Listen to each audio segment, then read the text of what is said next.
ವಿಜ್ಞಾನವನ್ನು ಲತೀಫ್ ಸರ್ ಅವರು ತುಂಬಾ ಚೆನ್ನಾಗಿ ಹೇಳಿದ್ದಾರೆ. ಗಿಡ ಮರಗಳನ್ನು ಹಚ್ಚಲು ನಮಗೆ ತಿಳಿಸಿದ್ದಾರೆ.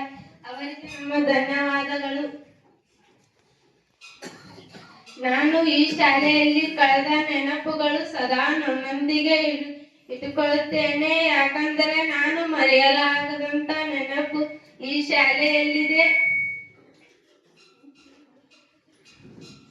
ಶಾಲೆಯಲ್ಲಿ ಹಲವಾರು ಕಾರ್ಯಕ್ರಮಗಳನ್ನು ಮಾಡಿಸಿದ್ದಾರೆ. ರಸಪ್ರಶ್ನೆ, ಚಿತ್ರಕಲೆ, ಪ್ರವಾಸ, ಪ್ರಯೋಗ, ಅನೇಕ ಕಾರ್ಯಗಳನ್ನು ಮಾಡಿಸಿದ್ದಾರೆ.